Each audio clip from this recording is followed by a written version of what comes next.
Philip Simmons was an associate professor of English at Lake Forest College in Illinois, where he taught literature and creative writing. He had 2 young children, and his career was just taking off. One might say that he was at the top of his game. He was on the mountaintop. He was just 35 when he was forced off this mountain with a diagnosis of Lou Gehrig's disease. Life was great up to this time. Life was all that he had expected it to be up to this time. And now he had to figure out how to deal with that other part of life that's not so great and not what he expected. Jesus took Peter, James, and John to Mount Tabor because they were also frustrated and upset because walking with Jesus wasn't what they expected. They thought that everyone would be overjoyed by this new message, this new movement, but they weren't. Jesus was way too challenging for the Romans, and the apostles lived with uncertainty and fear. And on Mount Tabor, Jesus gave Peter, James, and John a peak experience, a mountaintop experience, a transfiguration. He gave them the big picture. He gave them new vision about broken dreams, about life and death, about joy and sorrow. On Mount Tabor, they experienced the God who gave them life, sustained their lives, and gave them an eternal promise. They experienced a God who gave them the grace to deal with the great inconsistencies and absurdities of life. And with this experience on Tabor, they were able to put their fear, their uncertainty, their sufferings into perspective. They gained a clearer vision.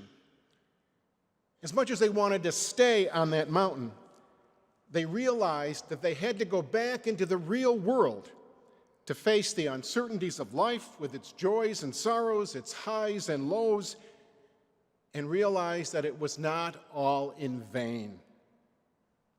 In seeing the big picture, they came to realize that in suffering there is redemption.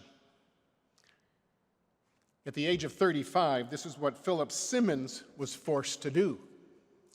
Amazingly, he lived a lot longer than most people who have Lou Gehrig's. He died at the age of 45, during which time he wrote a book entitled Learning to Fall: The Blessings of an Imperfect Life.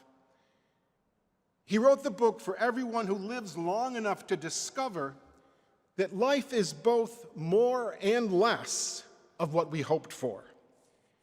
He discovered that beyond our experience of feast or famine, there is something else.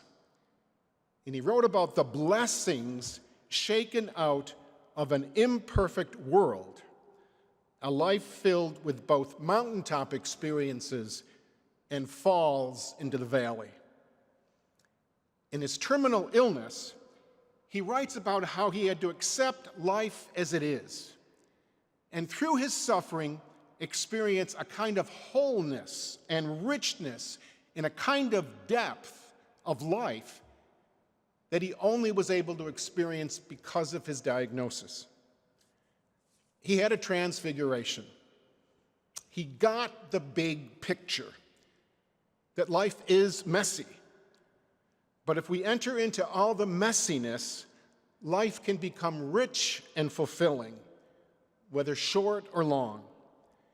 And he discovered that he could do this because he did have a deep faith in the message of the God-man Jesus, that through our suffering there is redemption, that the God who loved us into life will sustain us in all of our challenges and love us into death, where there will be no more questions and even no more need for answers. You see, that was the big picture that the apostles gained on Mount Tabor. Jesus helped them to live with their uncertainty, their fears, their frustrations, their sufferings. Jesus helped the apostles integrate the reality of suffering into their lives so they could live more richly with greater depth, to embrace suffering, particularly Jesus' suffering, rather than evade it. So Lent for each one of us is an opportunity to have our own transfiguration experience. Lent's an opportunity to reflect on the big picture, to gain vision. We're called to be grateful for our mountaintop experiences. We're called to be grateful for all the joys of our lives, the births, the relationships, the weddings, the successes, the promotions, the graduations. And we are called not to run away from the times that we are pushed off those mountaintop experiences by our losses, our sicknesses, our disappointments, our betrayals, our weaknesses, and our sins. The apostles learned that God is present in all of life's challenges and graces us and sustains us through them all. And so often, it is in our failures and our weaknesses and our mistakes and our sins that we gain the most depth and we discover what life is truly all about. Because life is filled with uncertainty. Life is messy. And life seldom happens the way we want it to happen. We learn like Philip Simmons learned, that we fall, and we discover that we are imperfect human beings living in an extremely imperfect world. But in the midst of all the imperfection, there are so many blessings. There is so much richness. There is such depth. If we can take the time to truly connect with this God through this man, God, Jesus, and have our own transfiguration, to seek greater vision, greater perspective, to reflect on the big picture.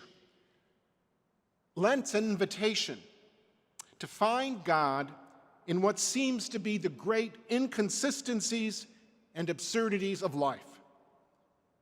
In the midst of all of the challenges of life, Lent challenges each one of us to the experience of a God who graces us on the mountaintops, but also graces us when we fall into the valley.